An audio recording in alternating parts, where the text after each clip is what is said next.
I'll just wait for everybody to say yes, that they don't mind it being recorded.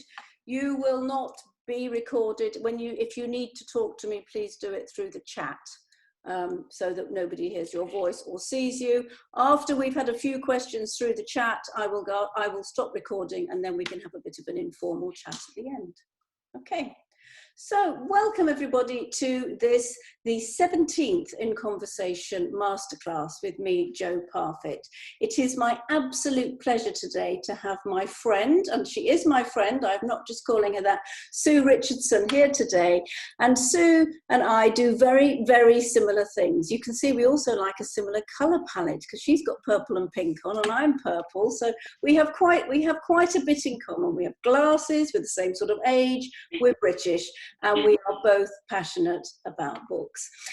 Sue has almost 30 years in publishing, like me. She's written her own books, helped people to write books, and published them through her own imprint, which means her sort of publishing company, SRA Books. She's a firm believer that a book, when part of your brand, will elevate your business and your reputation to new heights.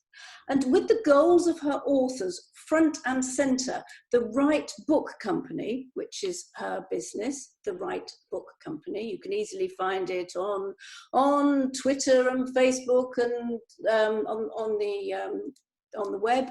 You will find the Right Book Company. She's based in Bristol, and she helps new authors with every aspect of the publishing process, from brainwave to bookshelf, like me, and beyond. And it's the beyond that has always impressed me, because the things that Sue does that are beyond are the things I don't do and I'm not going to do. So if you want somebody to do those things, you need Sue, not me. And we were just talking before we started recording that we don't really feel we're in competition with each other. So I'm perfectly happy if you'd rather work with Sue than me. So some of her services include warehousing, which we don't do, distribution and foreign rights sales. Furthermore, Sue does something else I don't do. She has been a judge of the annual Business Book Awards, and her authors have been winners too. So she's pretty whizzy, is Sue. So welcome, welcome, welcome, Sue. Thank you, Jo. How lovely to be here. Thank you. Hello, everyone. It's lovely to have you. On her website, the Right Book Company, she says our books mean business, and that's what really stands out. So let's find out a little bit about Sue in more detail. So I've always been impressed with your work. How did you get into the business in the first place, and why did you do it? Right. Oh, well, that's a very good question. Do you know, it's a funny thing, because really I did an English degree, and really publishing should have been obvious right from the start, but it kind of wasn't. I went down all sorts of different routes first. I was in the theatre for a bit, and then I got into higher education, and it was actually a pretty miserable job. It was very hard and very stressful, and eventually I got made redundant. When I came out the other side thinking, what do I do now? I was like 30, and I felt like I needed to start all over again. And the only thing that I'd really enjoyed in that university job was putting a magazine together that I had then published and got out, and I'd coordinated with all sorts of authors and things like that. So I went into academic publishing. It was it seemed to be the obvious choice at that time, and that was it. But it was a kind of weird thing, because when I think back, I mean, as a kid, I was completely nuts about books. I mean, I was always a very bookish child. My mum reckons I taught myself to read at 3. You know, I was literally just passionate about books. So although I came to it a little bit late, and I sort of fell into it almost by accident, in some ways, having sort of gone down a rather circuitous route, it was actually the path I should probably have always been on in the first place. Well, that's interesting, and that's something I've obviously never asked you before, because I didn't know the answer to that. So which books have you written personally? Because I don't know the answer to that either. Yeah, I mean, I'm not as many as you, Jo. I've spent so much of my life working with other authors, and I've only really ever written 2 tiny books, one which is long out of print, which, funnily enough, it was funny that you picked out of the website that we put the Our Books Mean Business on there, because that's something that Paul wrote fairly recently. But that original series came out of the book that I wrote at the time, which was called Books Mean Business. So there you go, that theme has been there for a very long time, long out of print now. I think that was back in 2006-7, something like that. And the only other one, which I published in 2016, is this little one, which is the Authority Guide to Publishing Your Business Book. So I don't get a great deal of time to write my own books, but maybe one day. That's interesting, because I've just been 60 and I've decided it's time I wrote another book. It's time I wrote my 33rd. So that's where I'm going now. I was going to say, I never catch up with you, my dear. Never. That's probably why you do other things that I don't do, because I have tried to write a book a year and I've just not written a book for the last 3 years, and it's definitely time I did it again. Okay, so you've only written a couple of, you call them little books, but they're not really. How many authors have you helped? Oh, and yeah, I mean, it's got to be in the hundreds. I really don't know. I mean, from that early start in publishing 30 years ago now, copy editing through to project management, through to doing all these different jobs in publishing. It must be, I have lost count, I'm afraid, hundreds. But in terms of publishing now, we work with about, well, probably altogether in all sorts of different ways, about 20 to 30 a year. Not necessarily publishing the whole book, but doing consultancy pieces and all of that. Yeah, I suppose that's fairly similar. We're probably closer to the 20, but yeah, certainly. Well, that's very interesting. Another thing we have in common. What do you think your greatest achievements are? I mean, I think the Business Book Award's quite good, but what do you think? Yeah, no, definitely. I think the Business Book Awards and winning one was lovely. It was a kind of strange thing to be. I was obviously judging a completely different category, I hasten to add. I wasn't, although I was a judge, when one of our authors won, she was in a completely different group. So I had obviously no influence there whatsoever. It's all very carefully done, so that, because publishers are obviously, they have their books in there and they are also judges in there, so they're very brilliantly managed so that there's no kind of threat of bias or whatever. And that was a fantastic one, the Numbers Business winning that in 2018, I think it was. But actually, I think probably my favourite story really was when James Mackintosh won the Gourmand World Cookbook Awards, which was back in 2010, I think, and he won the Gourmand World Cookbook Award for the best series of cookbooks.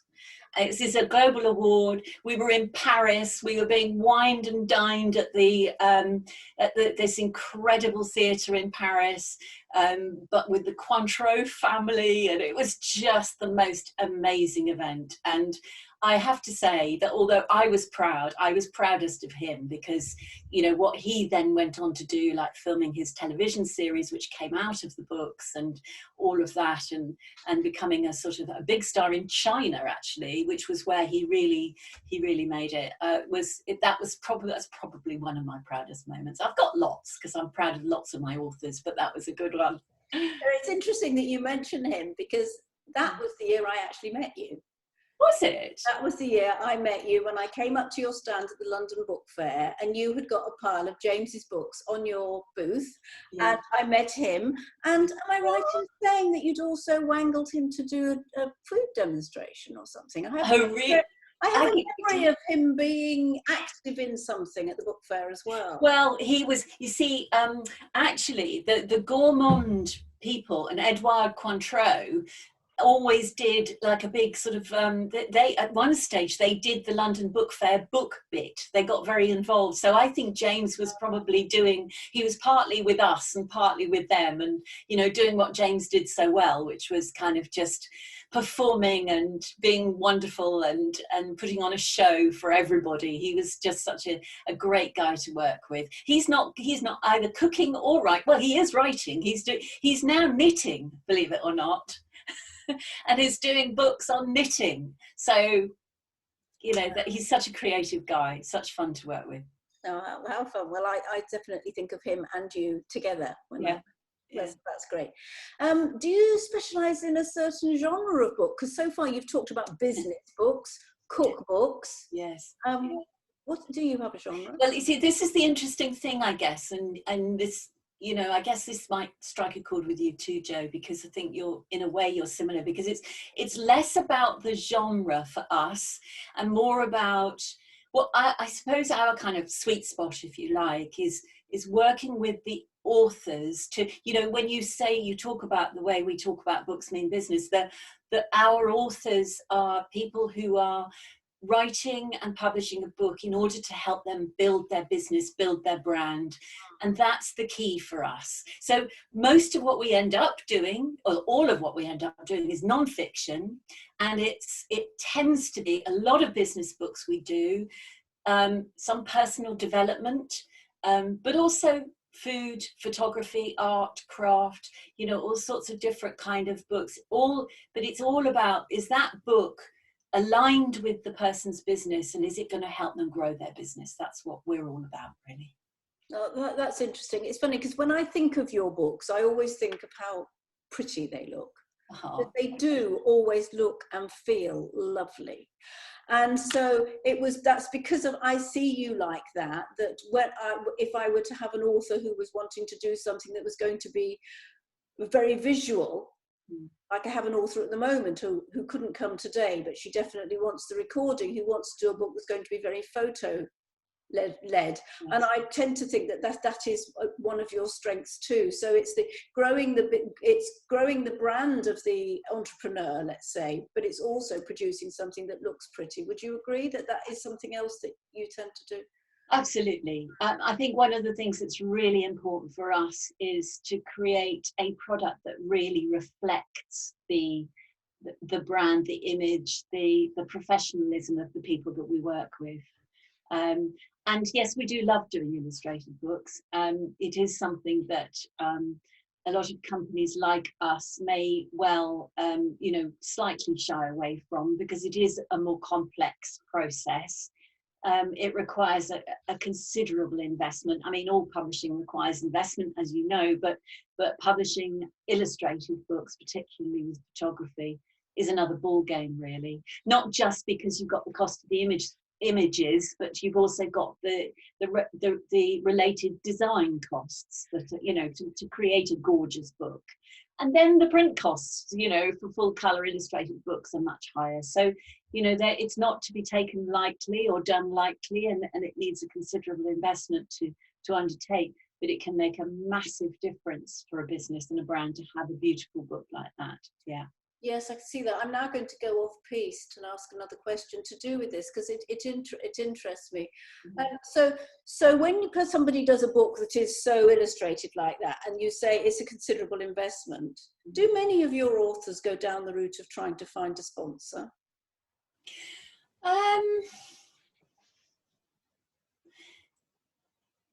It has happened, but no, I would say the answer is not really. And I don't really know why not, because it strikes me that it would be perhaps there's a kind of certain level of, you know, people wanting to kind of have full ownership. If they're going down an independent publishing route, which they are obviously with us, you know, maybe one of the things that they're wanting is more control, more ownership of the whole thing. And, you know, while we've occasionally worked with people, we worked with one fantastic food writer. Well, there were two fantastic food writers who were sponsored by Sackler, you know, the sauce people, the Italian sauce people. So, and they couldn't have done that book without the Sackler support. And actually, Sackler were massively generous and said, look, you know, it's very nice if you mention us, but don't worry too much about it. So it wasn't sort of covered in branding or anything like that, which some sponsors might choose to, you know, they might really feel that they want. So I guess it's, you know, possibly that's why not many people have done it. So if it's a considerable investment and most people are paying the money themselves and they have a business, they must think it's worthwhile. So do you find, and I'm off piste with another question already, but do you find that in general, it's the book sales themselves, do they allow the person to break even, or is it the fact that their reputation grows so much that they then can charge more? Yeah. I mean, you know, Joe, I think you and I probably had lots of chats about this, and I mean, I would say that very, very rarely has a book even broken even in terms of book sales. You know, I always say to people, if you're doing a book to help you build your business, you've got to make sure that you've got your business objectives for it absolutely bang on. You know, it's a bit like, think of it as if you were building a new website or some other major piece of marketing collateral for your business. Think of it in terms of, how can I get a return on my investment? You have the fortune of having at the end of it a product with a price tag, which means you will get some cash. But, you know, in all reality, you don't know. It's such a lottery. You don't know how many you'll sell. If you focus purely on sales, I think you're in dangerous waters. It's a really difficult thing to make money out of book sales. So for me, it's a product second. It's a brand builder, a door opener, an incredible enhancement for visibility and profile and credibility. It's tons of things before it's a saleable product, although it is that as well. Well, thank you for your honesty there, because I totally and utterly agree with you. I think it can be sometimes harder to change, to influence the minds of the authors that this is something that will elevate their reputation above all. But it's lovely to hear that you're with me completely on that. So can you pinpoint the exact elements that elevate a book to a level that makes that difference to the author, their business and their brand? Yeah, I guess I can. It's, I suppose, oh gosh, it's almost like, where do I start? Elevate the exact, well, helping you get clarity of purpose is a massive thing. I think there's something around having the opportunity to write the book that expresses who you are, what your brand brings, what your brand message is, what your business, you know, in a sense, your core purpose, your business purpose, aligning with the purpose of the book, and your opportunity to really explore that. There's a wonderful piece in my little book here about do you know Graham Jones? You know, the internet psychologist, wonderful, written hundreds, I mean, tens of books. And he talks very much in there. I interviewed a lot of business authors about this, and he's in there. And he talks very much about how, you know, people really kind of, by writing a book, people get real clarity around what it is that they really do and what's different about what they do. And there's something really special about that. And that sort of combined with being clear about who it's for, I think is the kind of thing that really can elevate your book, make your book into something that is going to take your business to the next level. And then so those are the kind of, in a sense, a little bit about the why and the who, which, as you know, I talk quite a lot about, and I can talk some more about that, you know, today. But then to think about the what, and it's like an opportunity to show who you are. So you're being authentic in your book, as authentic as you can be, finding your voice. Again, great in terms of your own kind of personal brand growth and that kind of thing, but also a really fantastic, engaging way for people to get you. I interviewed Paul McGee quite recently, and Paul was wonderful and talks about how in all his books he invites people to get in touch with him directly via social media, because he wants that. You know, he actually wants people to connect fully with him, and he's very generous in his books, and he writes his books very much with his own voice, and it develops relationships directly with people who are all then, you know, hanging on his every word and waiting for the next book to come out, and you know, and he gets all the speaking opportunities and everything that come as a following on from that. So, you know, I think that and really producing something very, one of the big key elements is to really think through who it's for. So, you know, really producing something that's for your target audience, who that target audience is, thinking deeply about what it is that they need. You know, there's an awful lot of people, and I know you will recognize this one, Joe, who write because they've got something to write about, which is great. I'm not anti that at all. You know, anybody who's got lots of ideas and stuff to say should be writing books. It's lovely. But we can get a little bit tied up in that. We can sometimes forget that actually it's where it's going to land, it's who it's for, it's how you're going to change your reader that's going to make the massive difference to your book, to your journey as well as theirs. How interesting that was your reply, not it's all to do with the design and the cover and the title and those things that perhaps people might have thought of. Interestingly, I know that you were talking to somebody once about potentially working with you, and he shared with me, and you shared with me, what you were going to offer. And I remember that you start off with this rather lengthy brainstorming process. What do you call it? Fact finding or something? Yeah, it's called the Right Book Strategy Session. A right book, the strategy session. That's it. And how many hours do you spend on that? Well, we used to spend kind of 3 or 4 in the dim, distant days when I used to go up to London and sit in the IOD and treat my client to a nice lunch, and you know, and it was lovely. We would have a nice sort of half a day together with perhaps a bit of lunch at the end, or a bit of lunch to start with, and then a nice afternoon together.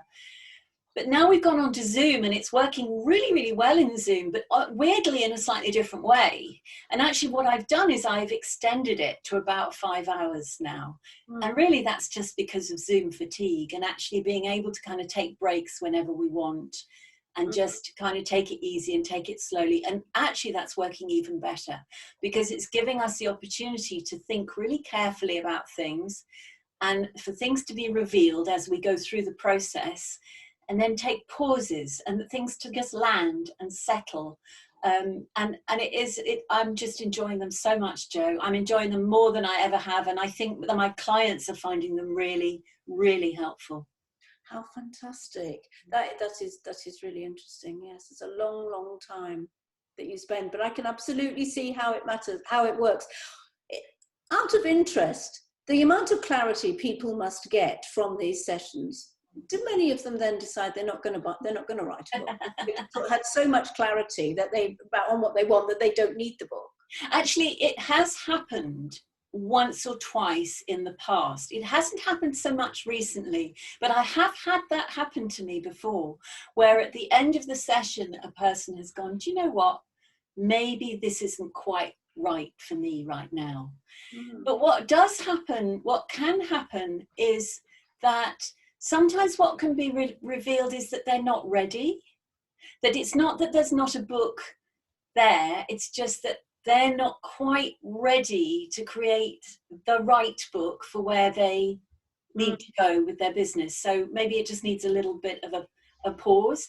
There are other people who get to the end of the process and you know, and who absolutely can't wait to start. It's almost like it's sort of unblocked them, or taking a cork out of a bottle. You know, it's like it's released something that's helped them to go, I know what it is that I'm doing now. So, you know, and some, you know, so there's all sorts of different kind of, the best thing I think is what I love to see is when that light bulb goes on and they suddenly go, I know, I've got it. I can see my clear path towards doing this. It's great.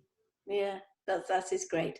I just would like to back up slightly, because you've been talking about Paul McGee, who I know, but the listeners might not know who Paul McGee is. If you want to look him up, he is known as the sumo guy. SUMO, which stands for Shut Up and Move On. And he's written a whole series of sumo books, and they are bestsellers, and he gets loads of publicity, and they're there at the front of bookstores.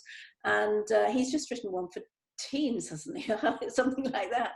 Yeah, so he is a great guy. And so yes, Paul McGee, the SUMO, the sumo guy, if you'd like to have a look at some of the books he's done. So that was interesting that that's what you said about him. I was going to ask you what proof you have that what you do works, but you've already proved it with what you said about James McIntosh, really, unless you've got another great example of your method. I suppose, you know what, thinking about this thing that in a way this sort of this slightly knotty one, you know, about do we focus on the bestseller, you know, because Paul is a different level of writer in some ways, you know, he's kind of, you know, he's published by Capstone, he's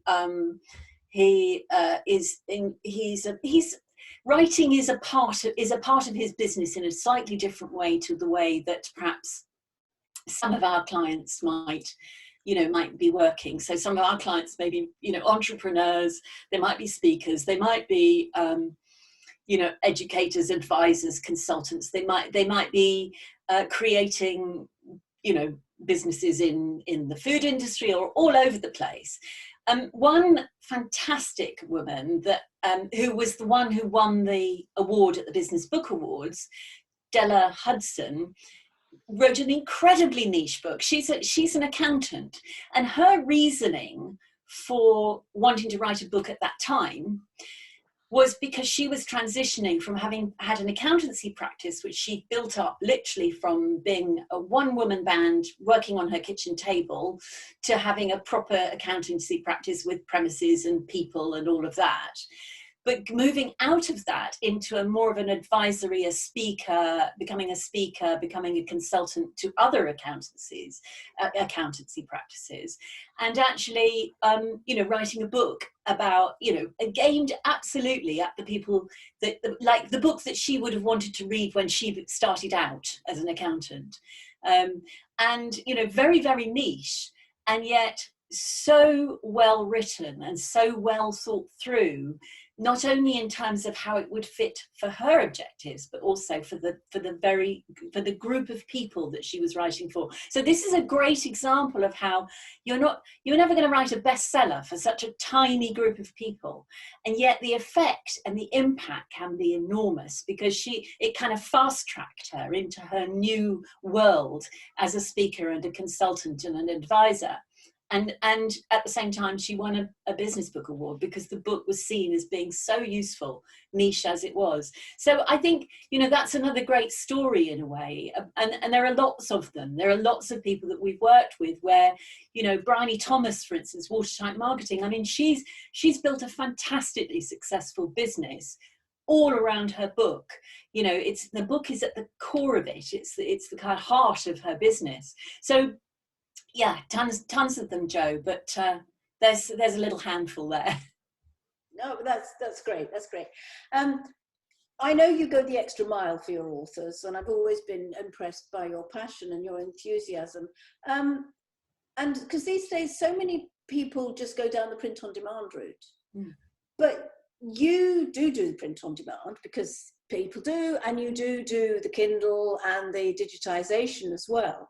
But you also do warehousing and distribution. So how does that work?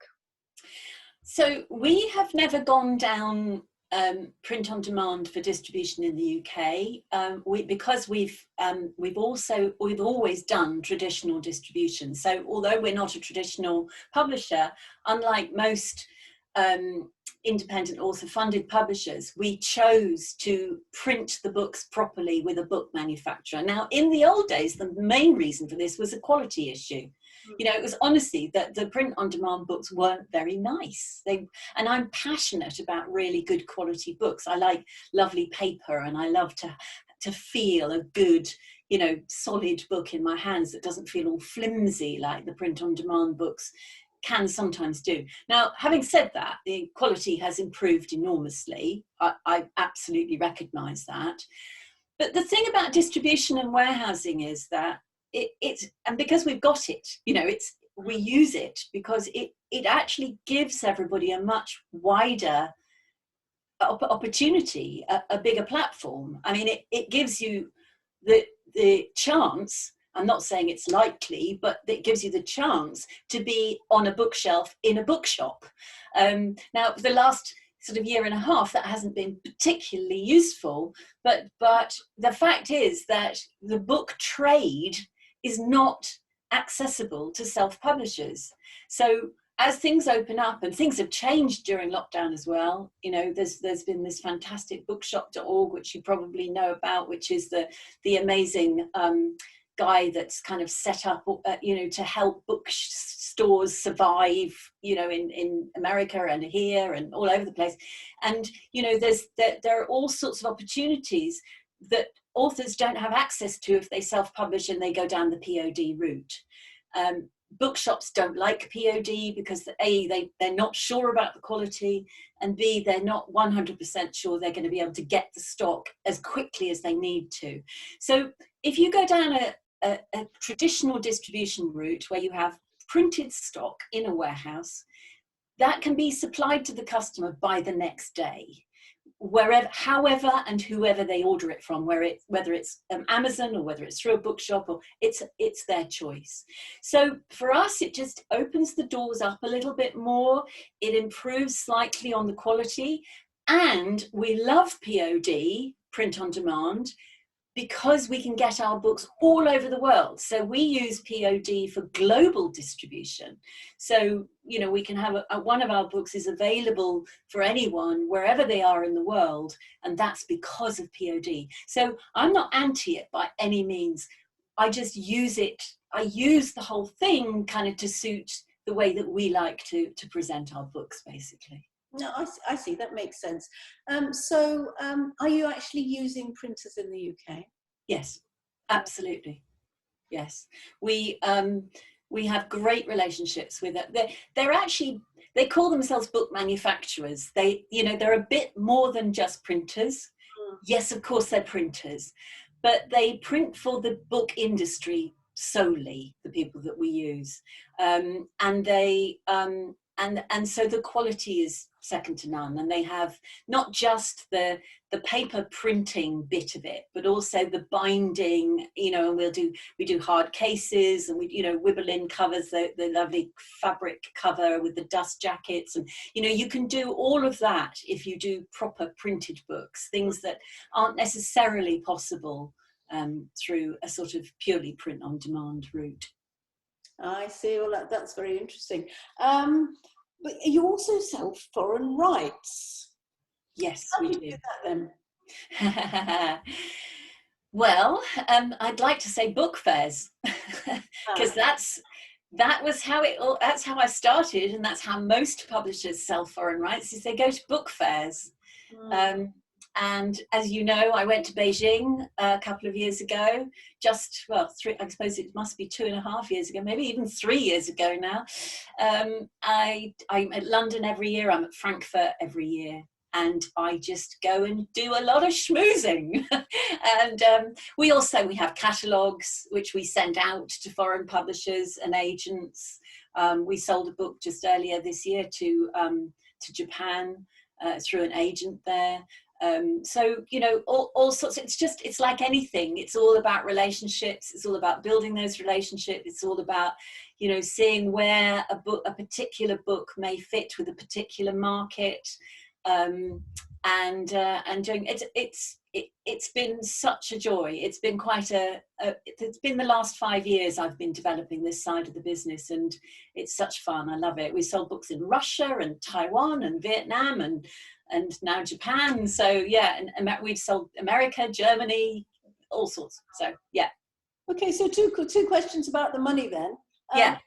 Do people pay you to try and sell their rights? Is that how it works? Or no, the way I do it, Jo, is I offer it as a kind of added value thing. So what we do is we nowadays have full author agreements, you know, contracts with our authors, where we basically have the rights to do what you know, what we can with the book, whether that's distribution or whether it's rights selling. It's a fairly loose contract for obvious reasons, because our authors want to retain their independence as much as possible. But in order for us to be able to go and represent them, if that's what they want, then we get an agreement that says that we kind of are looking after the rights for them. And then I go out and I look for deals, I negotiate, I do all the work. So I do all the negotiation, I do all the contracting, I do all of that work.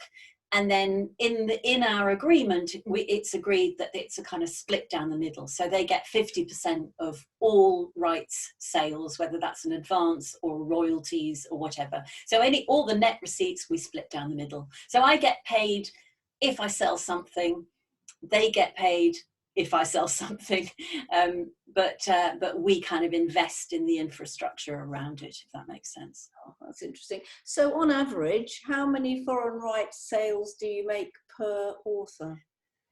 Oh, it's not really like that, Jo. I mean, there'll be lots and lots of our authors that the book is not relevant. You know, it's not going to sell in any other market than the UK. So this doesn't apply to very many authors, quite frankly. It may build, but the way our stable, if you like, our list tends to be fairly UK based. I've got a little flurry just recently of books that I think have the potential to sell abroad, but it's early days still with our rights selling, and you know, and so yeah, it's not kind of significant numbers. Okay, well, I appreciate your honesty. So the next thing I want to ask is about series, because you talked to me about, you mentioned the authority guides. If you could just wave it again to remind you, because you. Oh yes, I've had some of these. I love your authority guides because they all match, and that's what I love about a series. And there's something about the confidence you feel when you buy a book that fits the series. And I know that this has been a series that you have been asking for authors for, though you're not doing any more. What's the advantage for the author to write a book that's in an existing series? Yeah, it's not that we're not doing any more. We're just not reaching out to commission them at the moment. If somebody came to us with a fantastic idea for an authority guide, I'm not saying I wouldn't look at it. Right. I would. I'm just not I'm not extending a kind of, you know, wild invitation to everybody because it's just not something we're commissioning at the moment, simply because we're so focused on the right book company. But as I say, not that the door's completely closed, and I don't want to say goodbye to the series because I think it's fantastic. We've got 20 of them. So the great thing about being part of a series, I think, and, you know, I guess, I mean, lots of business book publishers have dipped their toe in this and done really well with series for business books particularly. And I think it's like, you know, it's that whole kind of combined marketing effort, isn't it? You know, you're in this stable with a bunch of other experts, which means that, you know, and if the brand for the series is built well by the publisher, there's a kind of opportunity for you to be riding on the coattails of other successful experts. So it gives you a little bit of a head start, I would say. You know, so I think series are great. It can be a little bit formulaic, which may suit some people better than others. So that could be an advantage for some people, that, you know, that a series will have quite strict series guidelines, which actually, you know, you might, as an author, you might think, actually, I quite like that kind of structure, that sort of rigid, you know, I know what I'm being asked to do here. Whereas other people might feel that it's not kind of free enough, you know, for what they want. It just depends. So again, it's sort of, it depends on the person. But I think it's, you know, it's that whole being part of a group, part of a, you know, often you'll find, and with the authority guides, for instance, there is a bespoke website. You know, you're part of a group promotional effort. That maybe, you know, one person's book sells and another one over here sells too, because they like that one, so they buy yours, but they might not have chosen yours if they hadn't read the first one. Yeah, yes, I see. I've written lots of books for series as well. Have you? Series of my own. Yeah, that's how I started out, and it was really rather comforting. I found it, knowing what was expected of me, Yes. how many words, what sort of layout, what sort of content, what sort of voice, and it was really rather nice. And I found that for the publishing companies, they sold pretty well as well. Okay, I'm going to get to my last question now, which is, if you were going to give a new author, a new person who's running their own business, one piece of advice or a handful of pieces of advice to give their chance the best chance, what would that be? What would your advice be? Jo, it has to be the strategy. You know, to come back to that, if I can just briefly, because it is a big piece, but briefly, it's always that it's very simple, but it's a pathway through. Most people, when they think about writing a book, they think about what they're going to write. They think about what's in their head. They think about their knowledge, their expertise. They think about that first, which is understandable. Absolutely. But actually, you need to do the Simon Sinek thing. You need to start with why. You need to uncover your core purpose. And the purpose, what is it that you want to achieve by writing the book? And that's where we start. The why leads to the who, which is really being clear about that target audience, as I said earlier. But those two things going hand in hand will then inform what it is that you need to do. And for me, that's the key thing. And then at the very end of really exploring all of that, you've got an idea of how you're going to do it. So that at the very end, you can work out what's the best publishing route for you, what's going to work best for you. You know, things like timelines. What support do you need? What resources do you need? But only after you've really understood what it is that you want to achieve and who you want to achieve, who you want to reach, who you want to influence with your book. Yeah, no, I think that is probably the biggest takeaway from today, is about the strategy, and I'm completely with you on that. So I'd like to thank you very much, Sue, for a really interesting and inspiring discussion, and I'd like to find out if anybody who is listening would like to ask any questions, if you'd like to ask them through the chat. And while you're having a think about what you might like to ask Sue, I'd just like to ask Sue another question about, obviously you don't do all this on your own. So do you have somebody helping you to do all this? Yes, just a few people, yes. I'm very lucky. I'm so lucky. I've got a fantastic team. I've got my other half, really, who is just, I mean, he's Paul East, who is ex-Pearson book marketer. So he knows everything there is to know about book marketing, but he's also, he looks after our clients. He looks after their journey through with us. He's wonderful. And my rock, I would call him. We've got Andrew, who looks after all of our production. So he has, you know, copy editors and proofreaders that work with him. I've got a team of development editors that now work with me, so that, because I used to do all the development editing and I just can't do it anymore because we've grown so much in the last 2 or 3 years. So I've got a fantastic team of editors who help our authors by hand-holding them all the way through, from the idea through to the manuscript.